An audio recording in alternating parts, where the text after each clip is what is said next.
kirim surat sama ente. Wah, ente jaga, ente cium tuh surat. Ya Allah, bau eluh neng. Ente cium, ente peluk-peluk, dirawat, diiniin. Gila apa nih, kertas? Ente diemin, ente cium. Bukan kertasnya, bukan batu kuburnya, bukan. Tapi kerinduan itu. Karena kalau udah cinta, udah al-hub yu'mi wa yusim.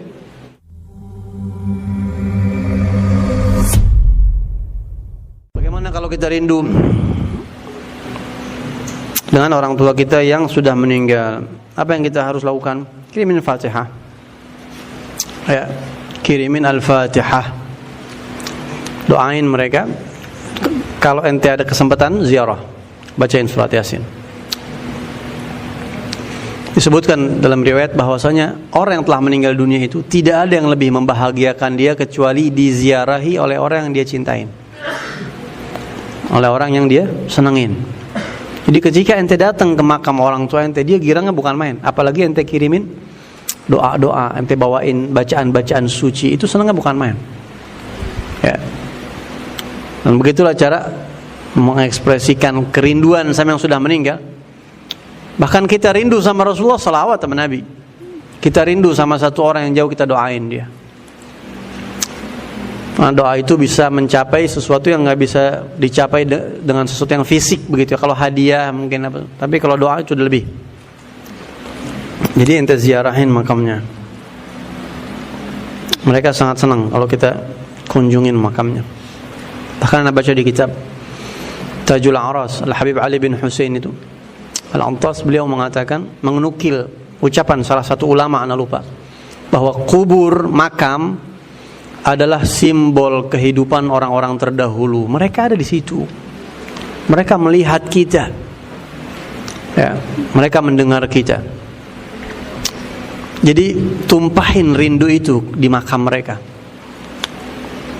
Kita bacakan ayat-ayat suci, bacakan zikir-zikir yang suci untuk mereka. Sebagaimana kubur adalah simbol fulan, kehidupan si fulan, begitu juga Ka'bah itu adalah tempat-tempat untuk kita menumpahkan kerinduan kepada Allah. Ya, makam Nabi Muhammad SAW, ya, dan juga makam Ibrahim, Hajar Aswad, itu semuanya tempat-tempat untuk kita menumpahkan, mengekspresikan rindu kita kepada Allah, ya, rindu kepada Rasul, ya, dan seterusnya.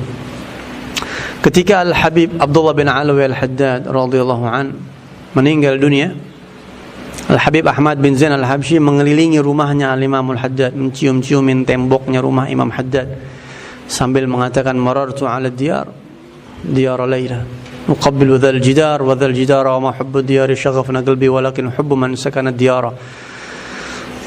Mencium batu apa? Nisan, apa? Nisan itu ya.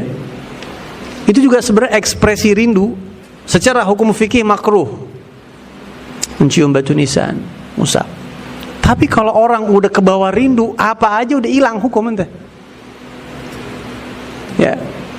Asy-Syaikh Bafadhal, pengarang kitab Muqaddimah Hadramiyah, beliau mengatakan makruh hukumnya mencium batu kubur. Tapi ketika ziarah ke Al-Faqih Al-Muqaddam, dia cium tuh, dia usap.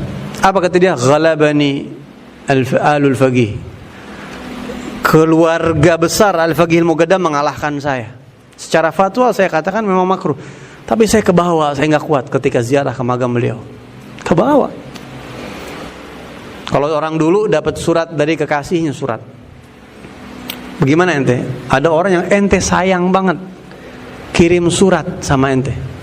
Wah, ente jaga, ente cium tuh surat. Ya Allah, bau eluh neng. Ente cium, ente peluk-peluk, dirawat, diiniin. Gila apa nih, kertas? Ente diemin, ente cium. Bukan kertasnya, bukan batu kuburnya, bukan. Tapi kerinduan itu. Karena kalau udah cinta, udah al-hub yu'mi wa yusim. Ya. Yang penting kita tidak meyakini kubur ini. Enggak, itu cuma ekspresi rindu. Tumpahkan.